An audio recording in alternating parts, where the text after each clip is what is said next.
Mesdames et messieurs, bonjour. Ravi de vous retrouver dans Prima INSEE, mais ravi de vous retrouver aussi, Diane. De même, exact. Vous avez passé un bon week-end? Très très bon, ensoleillé. Allez, c'est lundi, et le lundi, une fois par mois, vous le savez, nous parlons d'innovation. Et quand on parle d'innovation, il est là. C'est Emmanuel Pierre, bonjour. Bonjour. Directeur de l'incubateur de Corse. Je suis ravi que vous soyez là une fois de plus. Merci.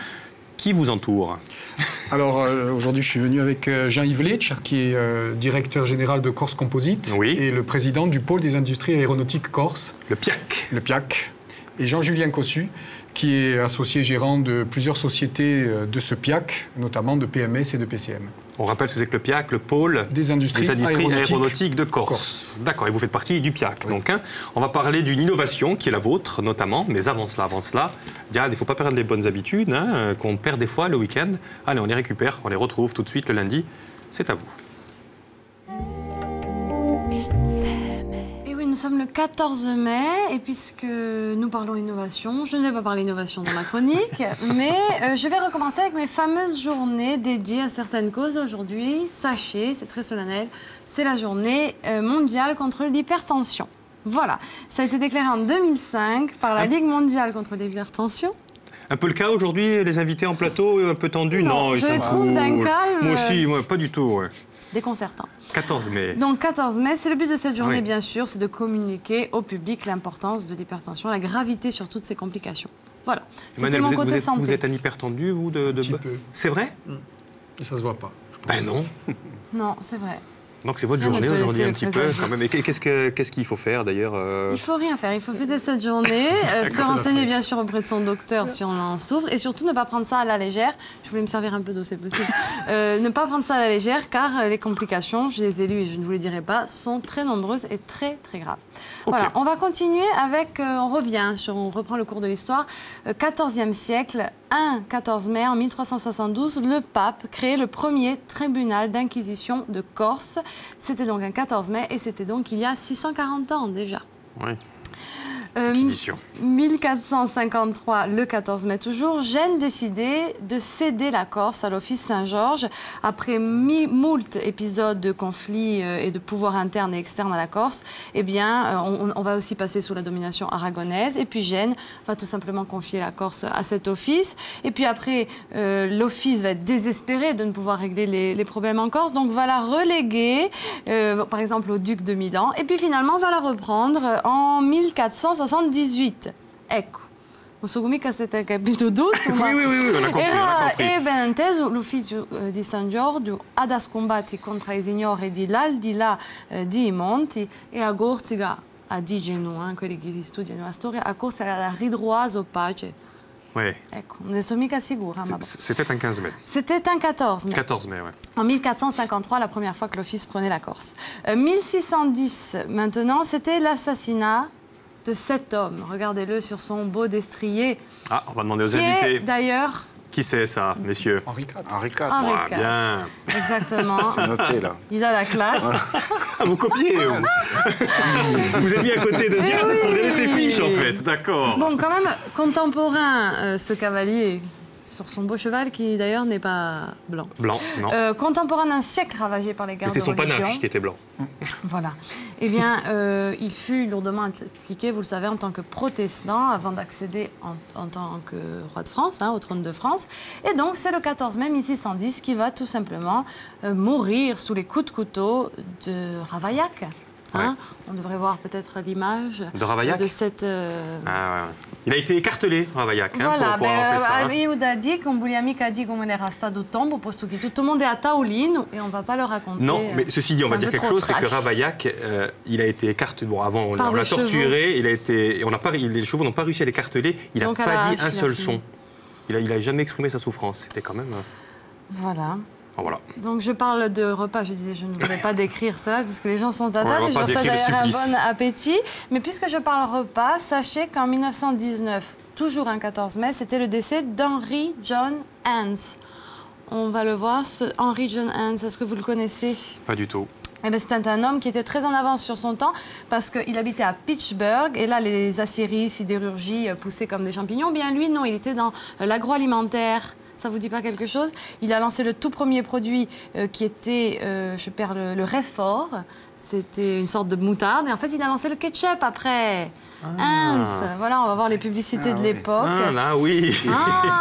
Bon, voilà. Vous ne mangez que ça, Luc, et vous ne le connaissez pas. Il y a 3 jours, je vous entendais dire que le ketchup et les frites, c'était délicieux. Exactement. Voilà. On continue avec le 14 mai de 1948. C'était la naissance de l'État d'Israël, proclamé donc dans les territoires prévus par l'ONU. Voici un poste de l'époque à Tel Aviv. David Ben Gourion lisait donc la déclaration de l'indépendance de l'État d'Israël.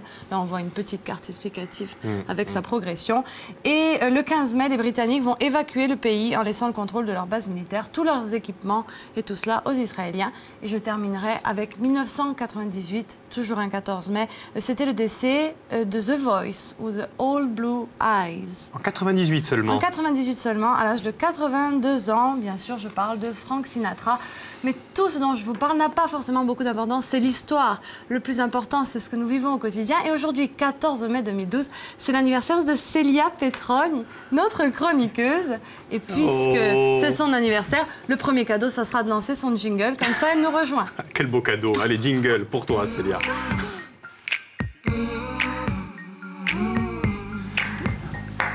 Eh bien, Diane, je vous laisse accueillir Célia. Célia, joyeux anniversaire, merci, Célia. On va s'asseoir, venez les mecs. Mettez-vous là, Jean-Julien et Jean-Yves. On ne va pas vous demander quel âge ça vous fait. En attendant, joyeux anniversaire, Célia. Merci. Eh bien, pour fêter cela... Pour fêter ça, oui, je viens vous parler de l'industrie aéronautique. Donc aucun rapport avec mon anniversaire, certes. Mais en tout cas, ce que je voulais vous dire, c'est que l'aéronautique est le premier secteur exportateur français. Ça représente 77% de chiffre d'affaires et pourtant 70% des effectifs sont localisés en France. C'est quand même assez exceptionnel par les temps qui courent. Et ce qui est encore plus exceptionnel, c'est que la Corse est l'une des régions leaders en aéronautique. Et aussi surprenant que ça puisse paraître, puisque en Corse, il n'y a aucune autre industrie, à part peut-être l'agroalimentaire. Mais c'est plus de l'hyper-artisanat que de l'industrie. Alors c'est quand même une performance que l'on doit aux 2 hommes qui sont ici, puisque Jean-Julien Cossu et Jean-Yves Letch, et bien sûr sans oublier Emmanuel, puisqu'il est toujours caché derrière les entreprises innovantes de Corse. C'est grâce à eux qu'on doit cette performance. Alors ce que je vous propose de faire, c'est de regarder l'une des entreprises de Jean-Julien qui s'appelle PCM, pour Performance Composite Méditerranéen, pour comprendre comment en fait une telle performance est possible ici, tout proche d'Ajaccio, à Tavaco. Boeing 737, A380 ou Falcon 2000. Les plus grands constructeurs aéronautiques font appel à elle pour fabriquer leurs avions. Une entreprise à la pointe de l'innovation, basée en Corse, dans la périphérie ajaxienne.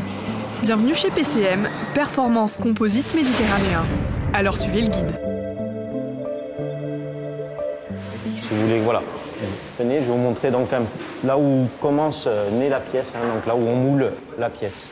Point fort de l'entreprise, la fabrication des pièces de A à Z. Donc ici, vous avez une pièce en carbone donc, qui est drapée sur l'outillage. Et pas n'importe lesquelles, les trappes d'atterrissage, le carénage des réacteurs ou encore l'habillage et les panneaux acoustiques. Tout est assemblé à la main avec minutie.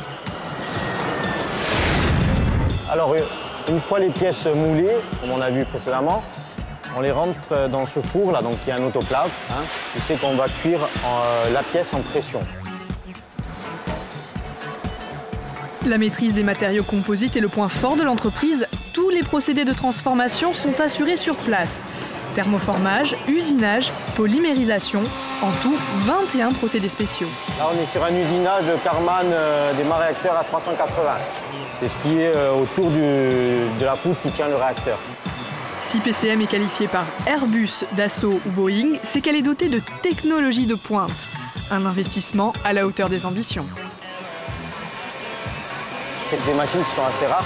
Pourquoi? Très coûteuses à l'achat. Celle-là, 850 à 880 000 €. Chaque étape de fabrication relève d'un poste sensible. Pas de place pour l'approximation, le seuil de tolérance est seulement d'1 dixième. Le contrôle de qualité est au centre des exigences de l'aéronautique.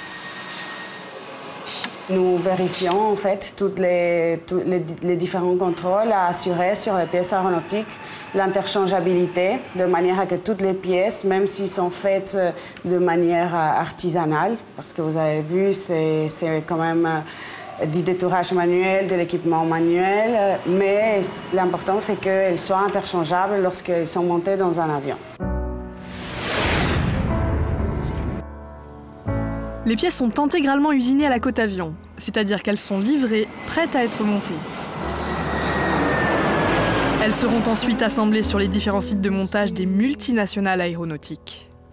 Le composite, c'est donc un fuselage exceptionnel pour des avions qui vous emmèneront au bout du monde et un chiffre d'affaires de 2 800 000 € pour la petite entreprise corse qui décolle.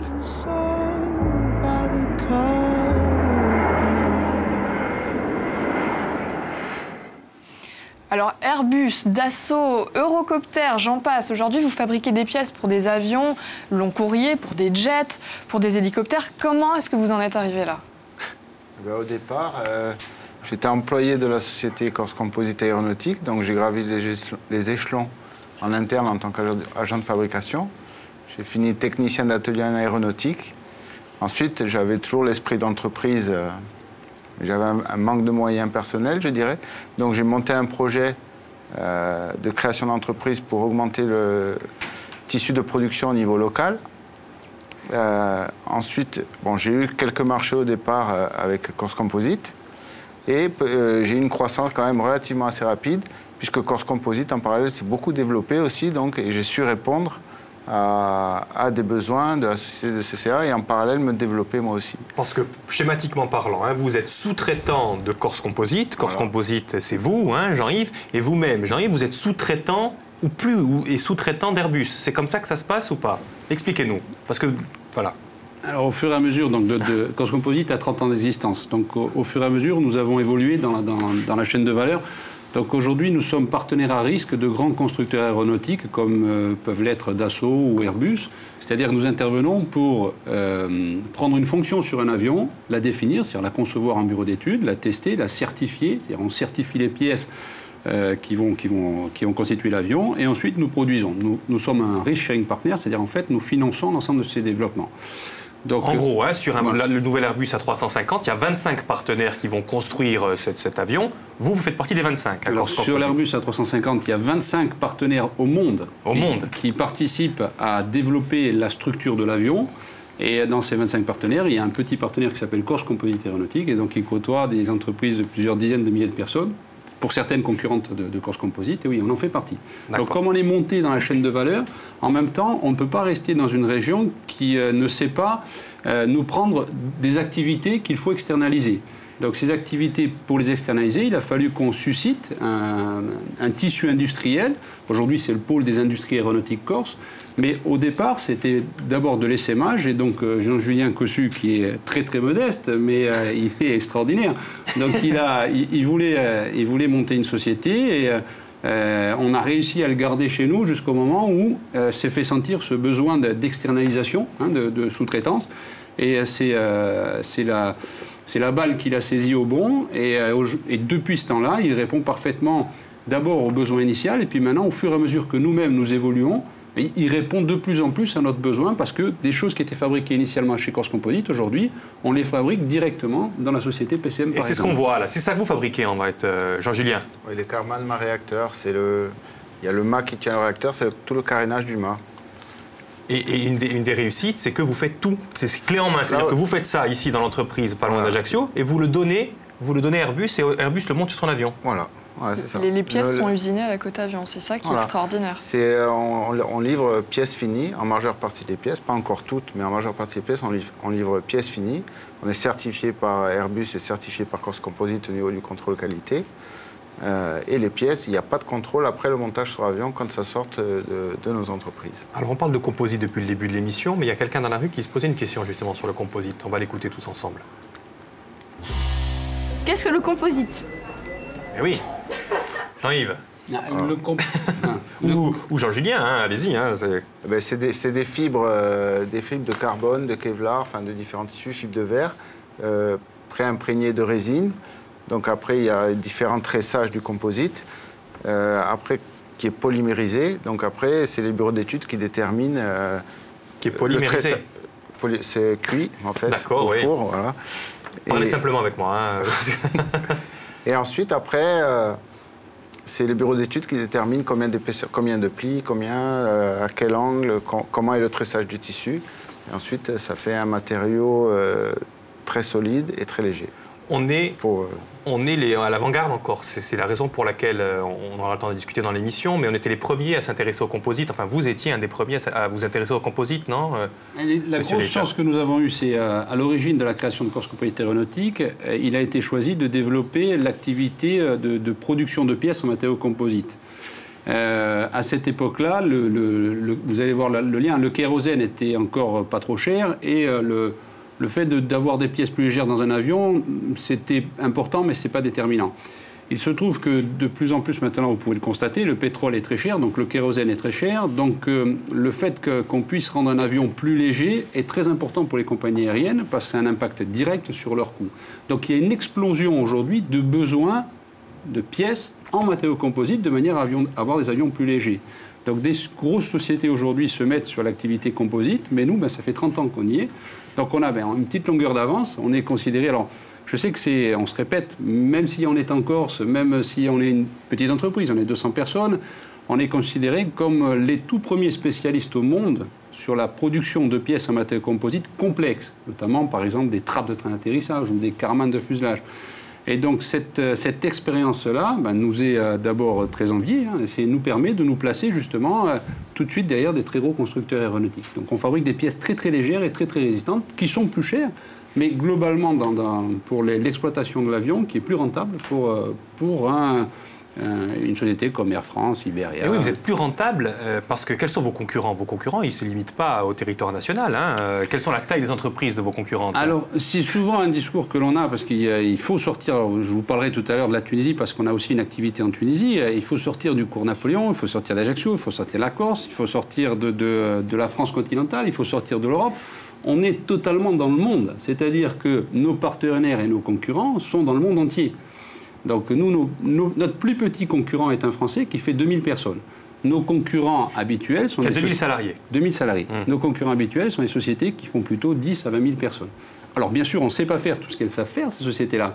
Mais dans un spectre qui est très particulier, le composite complexe, par exemple pour réaliser des trappes de train d'atterrissage, on est un des tout premiers aujourd'hui crédibles. Alors, on n'est pas les seuls, puisqu'on a une concurrence qui est assez sévère, notamment des pays asiatiques, mais on est des tout premiers aujourd'hui sur le marché. Et est-ce qu'à terme, on va vous dépasser? C'est bête comme question. Ou est-ce qu'on va garder cette position comme on a été les premiers? Enfin, je dis on, je me mets avec vous, mais comme vous avez été les premiers, est-ce qu'on va garder ce leadership encore pas mal d'années? Comment ça se passe? Alors, c'est toute la problématique du développement d'une entreprise. C'est-à-dire que si on n'avance pas, on recule. C'est-à-dire que ce que l'on était il y a 5 ans, on ne l'est plus aujourd'hui. C'est la société PCM qui est ce qu'était Corse Composite il y a 5 ans. Et ce qu'on sera dans 5 ans, ça sera totalement différent de ce qu'on est aujourd'hui. Donc il faut à tout prix avancer. Alors la chose la plus importante pour nous, c'est garder notre capacité d'innovation. C'est-à-dire qu'on arrive à intéresser des très grosses sociétés de plusieurs dizaines de milliers de personnes comme Airbus ou Boeing, de par les innovations qu'on amène sur nos pièces. Donc c'est cette activité-là qui est en très forte croissance. Et c'est notamment, on a complètement changé, par exemple, nos embauches. Il y a quelques années, on embauchait beaucoup d'opérateurs. C'est plutôt aujourd'hui la société PCM qui va les embaucher. Quelques techniciens, c'est plutôt la société PCM. Et là, on est plutôt sur un flux de 5 à 8 ingénieurs par an que l'on embauche de manière régulière. Et aujourd'hui, on est en manque de potentiel. 5 à 8 ingénieurs par an que vous embauchez. Et il y a 90% de vos effectifs qui sont des insulaires. Hein, oui, tout à fait. Oui. Hein? Alors maintenant, après, les ingénieurs, c'est pas évident. Oui. Donc, on va les trouver où ils se trouvent. Et voilà. D'accord. C'est bien. Pardon, oui, je vous en prie. Est-ce que vous avez un partenariat avec l'Université de Corse au sujet des formations ou... Alors non, sur les activités que l'on développe nous, ce sont des activités qui n'existent pas au sein de l'Université de Corse. Par contre, on a un partenariat qui est assez important avec les classes préparatoires du lycée Laetitia, qui sont des classes préparatoires qui préparent aux grandes écoles de type arts et métiers. Donc on suit de très près ces jeunes que l'on a régulièrement en stage. Donc on a une petite trentaine tous les étés de stagiaires dans l'entreprise et on essaie de récupérer les meilleurs profils lorsqu'elles sortent des écoles, alors que ce soit les arts et métiers, les ENI centrales ou des choses comme ça. Voilà. Célia, vous aviez quelque chose Oui, puisqu'on est en train de parler de potentiel, moi j'aimerais revenir sur le parcours de Jean-Julien. Vous êtes ce qu'on appelle un self-made man. Alors c'est vrai que Jean-Yves vous a donné votre chance, mais vous êtes parti du plus petit échelon de la société et aujourd'hui vous êtes à la tête d'un groupe qui est composé de 3 entreprises et vous êtes quand même dans un domaine de pointe. Alors est-ce que vous pouvez nous expliquer comment c'est possible d'en arriver là ? Parce que ça nous intéresse, non ? Mais au départ, il y a... Bon, déjà j'ai la chance d'être entouré de gens en qui j'ai vraiment confiance et qui me font confiance au sein des sociétés. Parce qu'on rappelle ce que c'est que les sociétés. Il y a PCM, donc on vient de voir le reportage. Voilà. Et ensuite, qu'est-ce qu'il y a ? Il y a la société PMS, dans laquelle je suis associé. Qu'est-ce qu'elle fait, PMS, cette société ? Elle fait plus du drapage et de la polymérisation. D'accord. Et PMS fait plus de l'usinage, de l'ajustage et du traitement de surface. D'accord. Et la troisième ? Et la troisième, elle gère les autres sociétés. Voilà. D'accord. Tout ce qui est plus ingénierie, je dirais. Technicien. Donc on va revenir à la question de Célia. Alors, donc, self-made man. Ensuite, voilà, j'ai la chance de... Enfin, le directeur que vous avez vu à la télé, c'est un ami d'enfance. On est amis d'enfance, donc ça, c'est de la confiance, ça ne s'achète pas à un moment donné. C'est sûr qu'on ne peut pas tout faire tout seul. Il y a beaucoup de gens dans les sociétés qui me font confiance et en qui j'ai confiance. Ensuite, j'ai la chance d'être en partenariat fort avec Corse Composite Aéronautique. Parce que l'objectif final, après, c'est de se diversifier, nous, en termes de clientèle. Aujourd'hui, on est presque arrivé à maîtriser... On maîtrise quasiment tous les métiers. Et l'objectif, après, c'est de se diversifier sur le marché, proposer notre offre de sous-traitance de capacité sur le marché européen. Voilà. Mais alors, vous m'avez l'air vraiment dégourdis tous les deux. Qu'est-ce que, Emmanuel, pourquoi ils ont eu besoin de vous ? Enfin, pourquoi Jean-Julien a eu besoin de vous ? Alors, en tant qu'incubateur. Alors, c'est pas en tant qu'incubateur. L'incubateur, effectivement, a été le service au sein de l'ADEC qui a accompagné les projets du pôle des industries aéronautiques Corse, donc à travers des actions collectives, mais également à travers des aides individuelles. Donc, il faut savoir que la CTC, mais aussi l'Union européenne et l'État, ont financé des opérations collectives qui ont permis, dans un premier temps, au pôle de se structurer. Alors c'est vrai que sous l'impulsion de son leader Corse Composite Aéronautique, mais de se structurer. Et aujourd'hui, il y a une deuxième phase qui devrait permettre au pôle et à l'ensemble de ces sociétés de travailler plutôt sur de la diversification et de passer encore un cap. Voilà. C'est vrai que les pouvoirs publics, collectivités territoriales de Corse, Union européenne et État, ont accompagné ce mouvement qui a été initié il y a 30 ans maintenant par CCA. Célia. Oui, je voulais revenir encore sur Jean-Julien parce que c'est vraiment une success story. Hein. Vous l'avez dit, vous avez un parcours atypique, mais votre entreprise aussi, elle est atypique et votre façon de la gérer aussi. Vous êtes un patron, mais vous êtes aussi un papa, vous êtes un frère, vous êtes un ami, un confident. Est-ce que vous pensez que c'est ça la clé du succès ? Oui, après, bon, moi j'ai travaillé 15 ans en atelier, donc j'ai été salarié agent de fabrication pendant 15 ans. Aujourd'hui, je suis gérant d'entreprise. Donc j'ai vu les deux côtés et j'essaie de trouver le juste milieu. Après, nous, on se bat toujours pour le pouvoir d'achat de nos salariés. Ça, c'est clair, vu en plus qu'on vit dans un contexte où c'est que le coût de la vie est plus élevé qu'ailleurs. Par le biais de différents process qu'on a mis en place dans l'entreprise. Après, voilà, je pense qu'on est aussi naturellement comme ça. Il n'y a pas de...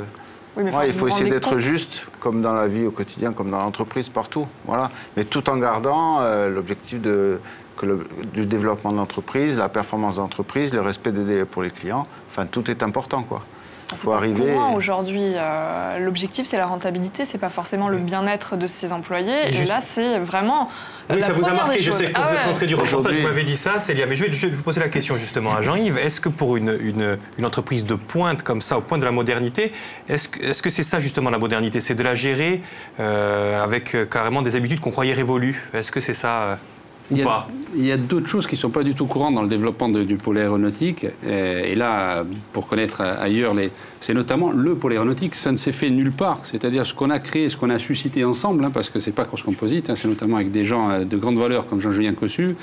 Le développement d'une activité où les personnes ne sont plus, où les personnes et les sociétés ne sont pas concurrentes, mais sont partenaires pour décrocher de nouveaux marchés ou pour répondre mieux aux clients, aujourd'hui, je n'ai pas trouvé un autre endroit où ça s'est fait. C'est très, très particulier. Alors ça s'est fait dans une région justement parce qu'elle n'était pas industrialisée, parce qu'il y avait un besoin très fort de la société Corse Composite, mais ça s'est fait aussi parce qu'il y avait des jeunes, comme Jean-Julien Cossu, il y en a d'autres, hein, Patrick Thomé qui ont d'autres sociétés, ou tout à l'heure on verra une autre personne.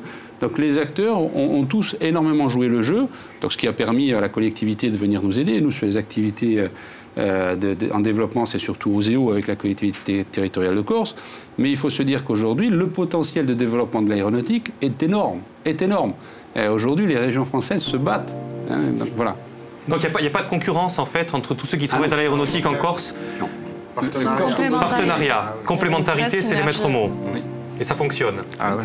Et même en gérant son entreprise un petit peu à la façon un petit peu copain. Paternaliste. Paternaliste, voilà, j'ai du mal à trouver mes mots, c'est la fin de l'émission. Il y a la petite musique qui nous dit qu'il va falloir que nous fassions une petite pause de 5 minutes. Vous en avez l'habitude, hein, c'est la même chose depuis le début de l'année. Donc ce qu'on va faire, c'est qu'on va boire un verre d'eau et on va se retrouver dans 5 petites minutes. Petites, oui, petites. Je compte sur vous. On a même un nouvel invité avec une nouvelle innovation. Allez, à tout de suite.